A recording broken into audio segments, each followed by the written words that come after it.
When you decide that you are going to double down on an audience that makes sense for you, it actually can increase your audience. Today, we're talking with Kandace all about how she had a podcast for 12 years and how, as she's navigated the ebbs and flows and changes in not only her business, but her life, by doubling down on a specific audience, it allowed her to expand. It allowed her to grow, and everything felt more aligned. Let's go ahead and welcome Kandace to the podcast. Welcome to Podcasting Unlocked, the show for purpose-driven podcasters. I'm Alicia Galati, founder of Galati Media, and I'm here to share actionable strategies to help you amplify your message and grow your audience. Hello, Kandace. I'm so excited to have you on the podcast. So if you could start by telling everyone who you are, what you do, and a bit about your multiple podcasts. Yes. So I am an internet marketing pioneer, which means I started digital marketing and influencing in 1999. And I didn't know the term digital marketing and I didn't know the term influencer, but that's what I've been doing since 1999. My husband and I had a custom furniture business that we were like, he and I met on America Online, and we were like, I think we could do this. I think we could sell this on the internet. And we built an extremely successful custom furniture business with international distribution. We had 6 employees.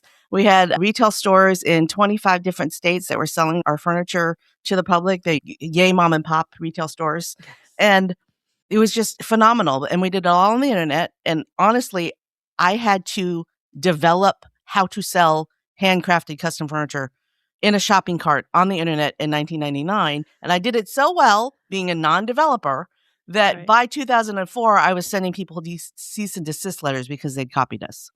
Wow. So yeah, that's who I am. That's my backstory. Today, I host 2 podcasts. The first one is Gratitude Geek, which I launched in January of 2014. Digital marketing pioneer. And I also co-host Sci-Fi Book Pod with my husband, Shane, which is really fun. It's like we have always read books together, and now we read books together and talk about them with guests on Sci-Fi Book Pod. And then Gratitude Geek is I interview thought leaders on topics that are interesting to Gen X solopreneurs and Gen X adjacent. And then for business, I decided to give up my coaching practice because I never felt, even though I've been asked for 20 years, Kandace, could you teach us how to run a business? Coaching isn't the way to do that for me. Community is. In January of 2026, I launched the Gratitude Geek Lab, which is a community for Gen X women solopreneurs to come and experiment and iterate ideas to grow their business. And it's a lot of fun. I love that. Now, you're very specific about your audience. Has that audience from 2014 to now with Gratitude Geek shifted as you've evolved as a person? Yes. Because when I first launched my podcast, it was specifically to promote a greeting card and gift business that I had.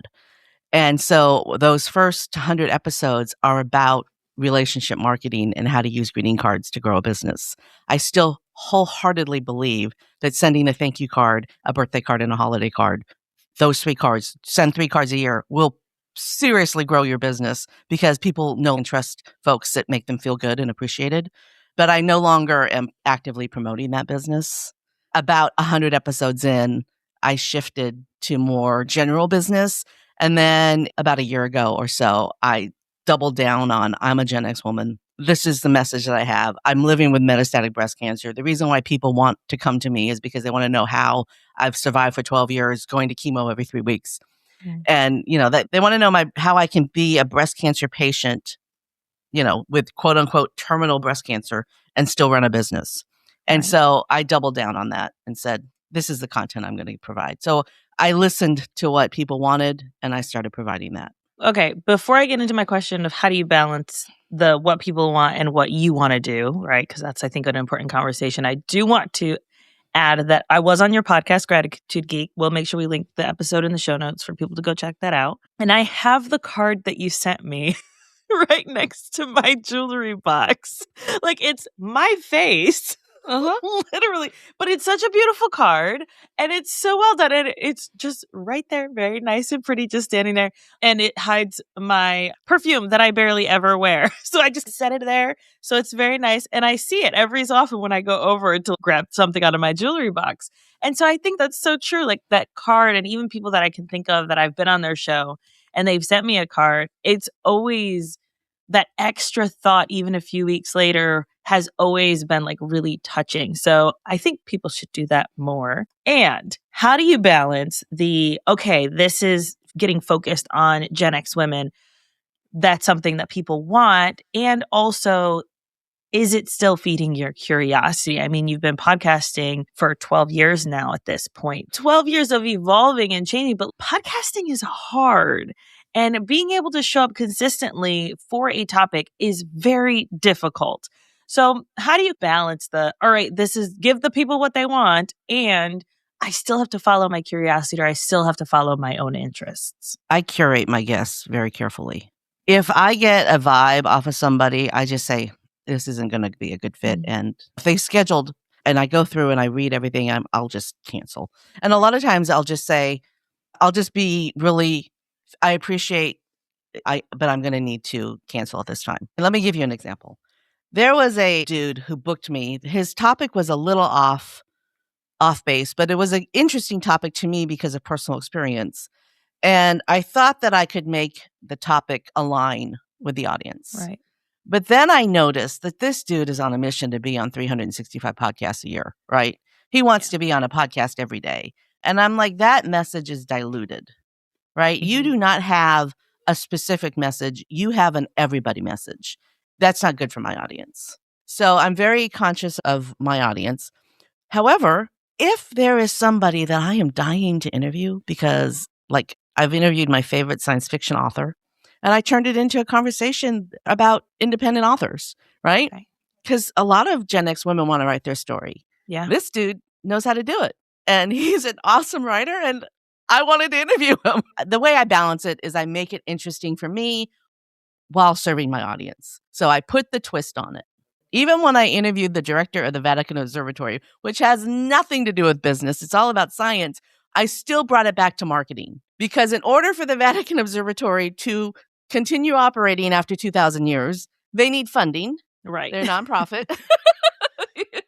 And they have to do some outreach and marketing. So we talked about the way the Vatican actually does the outreach and marketing for their observatories. Because the Vatican does science. Did you know that? I did not. So that is interesting. Yeah, I think that's so fascinating. Do you do like pre-chats or like full intake forms and then you just assess it from there? What does that process look like for you? Most of my guests come from Podmatch because I like the way that I can filter on Podmatch. I have a very specific filter on my Podmatch. So I only get pitched within the correct sphere of influence. And then so if they've made it through the Podmatch and I read their bios, I read their pitch, and if I feel a match, I will pitch them on a topic. So they'll pitch me and I said, okay, here's the conversation I want to have. Are you comfortable having this conversation? And if they say yes, then I have them fill out my intake form and I read their intake form. And if I feel like they didn't get what I was asking them for, then I will say, sorry, this isn't a good audience message fit. But if they will, then we go for it. I don't need to have a conversation with them ahead of time. Yeah, I know that some people do, some people don't. And so it's really about, I think, finding the process that works for you. And with so many years behind your podcast, you figure out what's going to work best, right? Mm-hmm. Is this the way I want to go or is this not? And I think it also depends on the type of podcast, right? So like for your sci-fi book podcast, you might have a different process. Oh, so what does that process look like? Completely different process for Sci-Fi Book Pod. I invite you to that show. I don't get pitched for that show. If anybody ever pitched me for that show, I wouldn't, because I want to have a relationship with the person. Right. Like you're going to be on the show in a couple of months, and you and I talked about the books. Right. We talked about when it would fit on the. It's a Gratitude Geek is every week. Sci-Fi Book Pod is once a month, and I have to schedule it on my husband's schedule, not my schedule. So there's a lot of different dynamics there. So I only invite friends. He has the option to invite friends too. There's a city council member who always talks to him about sci-fi, and I'm like, you really need to invite that city council member on the show. And he hasn't done it yet, so I don't know what's up with that. But yeah, so with that show, it's just you and I are both geeks. I know we both like to read books. We pick a book together, and actually I let the guests pick the book on Sci-Fi Book Pod, and then we schedule it and we have that discussion. So that Sci-Fi Book Pod is a completely different animal because that is a labor of love. It's fun. And I don't want to read books I don't want to read. Yeah, that's something I'm finding too with my hobby podcast, which I should probably stop calling it that, for We Read Smut, is that finding the right guests. Like, I don't really accept most pitches, but now I'm at the point where publishers are like, hey, Regina Black has a book coming out. Would you want an early copy of it? And do you want to interview her on your show? Oh, Tia Williams has a new book coming out. And I'm like, I mean, yes. Do I have time? I don't know. Right. And I'm also a mood reader, so I can't always, I guess, cherry pick the kinds of books that I'm like, I'm going to read this book this week. I have to be in the mood to read it. And if I'm not, then it tends to be a struggle to even get through. So how do you navigate that of having to do that amount of prep work if the book is good or if it's not, and then putting your thoughts together for a full episode? When you have 3 people reading the same book, you get 3 different opinions. And there have been books where 2 of us didn't like it. If we'll read the book and we'll discuss it, but if we didn't like the book, we're going to tell you. Right. I don't like this book. But there have been stories, like there was this one book, Too Like the Lightning by Ada Palmer. I had to listen to it twice because it was so complex. It was like listening to Atlas Shrugged. Too Like the Lightning is the 2000s version of Atlas Shrugged. If you know Atlas Shrugged, you know what I'm talking about. Okay. It's very complex. I had to listen to it twice. There are concepts in this story that I've never heard before. And it was an okay book, right? It was an interesting story. The guy who we had on the show, Michael Shine, he loved the story. My husband hated it. But then when we did our end of year recap, we did that end of year recap episode. Yeah. My husband says it was his favorite episode. Wow. Because it was a story that neither of us would have picked up to read on our own. Mm-hmm. And we are still talking about it. Like I am talking about it a year later with you. And I never would have read that book if it hadn't been suggested. So that's one of the benefits of podcasting is you get experienced ideas and things that you wouldn't have been exposed to. That's my favorite part of podcasting. Aside from reading their intake form and coming up with 2 or 3 questions to ask just in case we run out of things to talk about, Gratitude Geek is very organic. And so is Sci-Fi Book Pod. Yeah. I have like my anchor questions, and everything in between those 2 anchor questions is organic for both shows. I think that makes it more interesting, though. I mean, I've been on shows where it's here are all the questions or maybe here are the same questions that are asked every time. And as a guest, it can be difficult to be like, okay, how do I make this my own? Because usually they'll provide the questions ahead of time. But how do I make this my own? How do I tailor it to my own experience? But I feel like it allows, when you have it more organic, it allows you to go deeper instead of just the surface level. And if anyone's listened to this podcast for any amount of time, I don't like to just sit at the surface. And yeah, it's about podcasting, and we're going to talk about podcasts. But there's usually so much more that we get into than just, oh, here's how you podcast. And there's 3 million different podcasts, so there's 3 million different ways to podcast. Exactly. And if you are copycatting somebody else, you're still a copycat, right? Be unique. Come up with your own way of doing it. Yeah, and I think that's so important. So for your community and in building community, what was that kind of decision like? I feel like this, honestly, the last year, I've been wanting more community personally. And I don't know if it's that I've been in the online space since 2016, having discussions and being on podcasts since 17, started my first one in 18. Like, I've been in quote unquote micro communities, but being community this year or in the last year, I felt has been such an imperative part to keeping me afloat personally. Like, not just business, not just, all right, I'm navigating lots of things, but I am happy today because I have community. So what has community done for you up to this point? And what was that decision like in saying, okay, I want to create my own community? I actually gave it an experiment several years ago where I tried to create a community and it didn't work out. And I just launched this community 4 months ago. So there's still a learning curve, and I'm trying to do things differently than I did before. And I'm also trying to make it feel comfortable, welcoming. Like, okay, I stepped away from social media about 18 months ago for the most part. I'm still there. I still post, and lately I've been hanging out on Threads because it's a different vibe. It But is.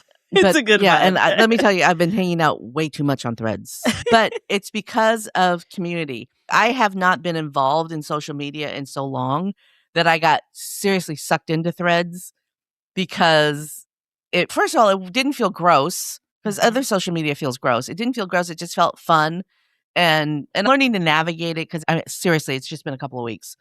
I wanted the pre-2015 social media feeling where you felt uplifted and you found your people and you hung out and you did things and you planned things together and you did events and yada, yada. I wanted that without having to navigate the icky. So I'm trying to create a community where people can chat with each other through their chat rooms. And I have a place for replays. So this is what my community entails. Every Monday, we do 90 minutes of co-working. And that's the best turnout. That's always the best turnout of the week. And then Wednesday or Thursday, we do some sort of education. So I'll have a guest trainer come in or I'll teach something. And then all of those training videos get put into a resource file so people can watch them later if they want to. And right now, I have 2 pay levels. One is free because I want it to be accessible. But then I have sponsor level, and the folks that are on the sponsor level, they get their name in every single episode of the podcast. So they're basically paying for the community for the other members, and they're also supporting the show, which gives them exposure, so there's a whole lot of different things there.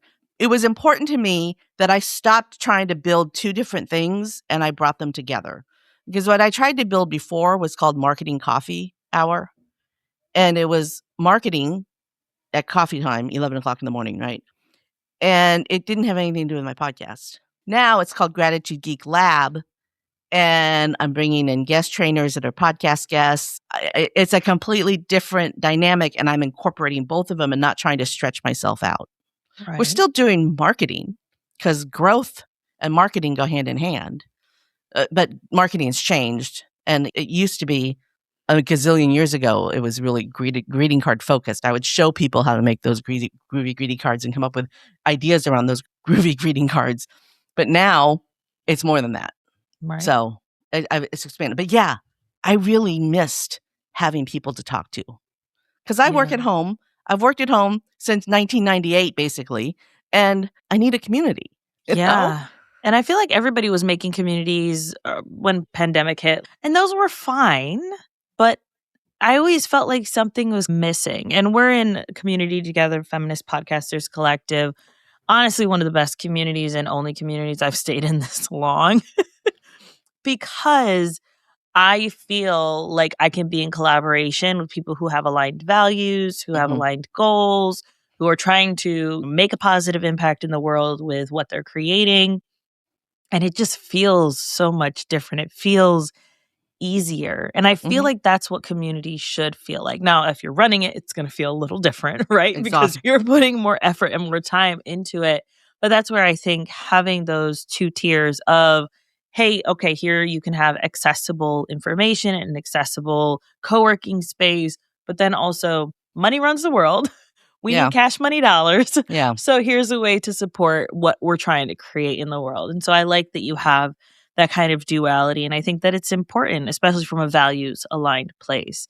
But also thinking about your capacity, right? You mentioned that every 3 weeks you're going in for chemo. I call it chemo, but it's actually a biologic. But people don't. Yeah, I go in for my biologic every 3 weeks. Right. What does that mean? Exactly. It's chemo. Chemicals are being inserted in my body. Exactly. Yeah. So you're doing that every 3 weeks. And so your capacity is already less. My husband had cancer when he was younger. And so he talks about like the aftermath of chemo and the aftermath and like the downtime that you need after all of that because you are inserting chemicals into your body. And so having that kind of space of, all right, this is my established schedule and here's how it's going to look, I think can really help. But you mentioned that Gratitude Geek is every week and then Sci-Fi Book Pod is every month, but it was not always at once a month. So No. what did that transition look like in dialing it back? Because I think that so often podcasters, we push ourselves. I have to be consistent. What does consistency look like? It has to be every week. Does it though? Right? So what is that process for you? So the reason why Sci-Fi Book Pod is once a month is because my husband never finished any of the books. And I was like, every time we record an episode, you're like, I haven't finished the book. So I'm like, if we did it once a month instead of every 2 weeks or every 3 weeks, I think I was trying to do every 3 weeks. If we do it once a month, then could you finish the books? So now I'm the one who hasn't read the next book yet. But I will. But it also gives us I currently have 2 or 3 months worth of episodes already edited because I didn't make the change to once a month. So now I feel like I have enough cushion that I can get all the episodes edited on time and yada yada. But once a month makes sense for that podcast because it's fun. Sci-fi books can be long. Oh yeah. Like I just finished one that was like 50 hours. Yes. And I listen with my ears. Yes, I listen with my ears. Mhm. And yes, I do put it on 1.25. Yep. I listen to most of my books at 1.25 because I'm a 2x reader. Are you? Oh, I don't think I can because the voice is too high at 2x. But yeah, so yeah, I've tried 1.5 and that's still a little too fast but you can always, when you're listening, you can always rewind. Right. And I have found myself going back and listening to entire chapters again. But anyway, it's a more comfortable pace for that show. But yeah, I have a schedule. These are the days we record. These are the days I edit. This is the day I promote. Episodes always go out on the same day. I have a very rigid schedule, but a very flexible everything else. Yeah, which I think is so important if you want to be able to show up consistently and for the longevity of the podcast. And which, having been doing this for as long as you have, I think that so often people give up because they are like, oh, well, I don't have my life, whatever happened, and now I don't have capacity, or I need to dial it back and now no one's going to listen. I think that's just a lie that we tell ourselves to stop doing something that is actually maybe working. So I didn't podcast for the business aspect. Podcasting has never been a business for me. It's always been fun, even though it's a business podcast. But when I really narrowed down my niche and I started claiming that my podcast is for Gen X women solopreneurs, that's when the business part of it started to work. So I've now been listed on 3, maybe 4 top whatever podcasts for Gen X women. That's awesome. And my podcast went from being, for the longest time, I was a top 10% podcast, which is very admirable. It's not easy to get there. And then I was a top 5% podcast. Well, now I'm a top 3% podcast. And it's because I have narrowed my niche and my messaging is very specific. Now, are all of my guests Gen X women? No. But I tailor the message so that it's information that is interesting to Gen X women solopreneurs. That's my niche. That's so powerful too, to the point of when you're more specific, you actually see more growth. Even to that guest that, wanted to be on your show, who was like, I'm going to be on 365 shows. That's admirable. I'm not really sure what you're trying to achieve with that. I think that's one of those like arbitrary ideas that we have. I need to be on 100 podcasts this year. And would 100 random podcasts be great? Or would 20 really aligned podcasts with really great information that you can like really grab everything that you possibly can from those episodes, repurpose the heck out of them? Would that be better, or would the 100 be better? Right. And so I think that we put these ideas and these goals together of thinking, oh, it's going to be great, being broad. Yeah. But really, when you're able to focus and get more clear, it makes a world of difference. And you might not always, especially, okay, I'm going to focus on just Gen X women. Some people might think, oh, you're lessening your audience. Like the fact that we read smut, I talk a lot about diverse authors, and I only want to interview diverse authors. And whatever that diversity looks like in body or abilities or sexuality or race, it's across those, but it's always diverse. I know that I might not get the top 1% podcast because I'm not talking about all the book talk popular things. But I know that my audience are going to be diehard fans. because they care about the values and the message that I'm trying to promote. And I think the same goes for your audience. But in order to rank, I wasn't listed on top business podcasts. I have a business education podcast that is 12 years old. I've never ranked in the top business education podcasts. But business education for Gen X solopreneurs, I rank for, right? Because I can compete. I want to do a call back to the custom furniture business, because in that business, we specifically made king-size beds for antique furniture collectors. That was our niche. All right? Doesn't mean that we only made king-size beds. No. Doesn't mean we only made beds. No. But our niche was king-size beds for antique furniture collectors, because you cannot buy a king-size bed that is an antique. You have to have it custom made. And that was our niche, and we did really well. Yeah. We sold millions of dollars worth of furniture.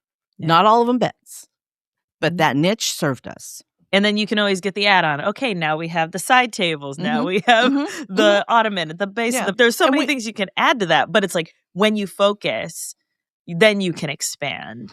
We had a client once that and it never occurred to me that this was happening until she said this. She goes, "I now have a piece of furniture made by your husband in every single room in my house." Wow. It never occurred to me that was what she was doing, but she was putting a piece of him in every room in the house because she was a collector. And antique furniture collectors are collectors. Right. We had people who collected our furniture. That is so cool. It is cool. We're retired now. Yes. What an incredible journey. Kandace, this has been so much fun. Where can people find you, join your community, stalk you, all those fun things? The easiest way, I have gratitudegeek.com, I have sci-fibookpod.com, but the easiest way is to go to KandaceRodarte.com. Everything is there. And it's Kandace with a K, KandasRodarte. I have a weird name. Easy to say, hard to spell. No worries. We'll have it linked in the show notes too for anyone who's doing other things or doesn't know how to spell. That's okay too. We got you.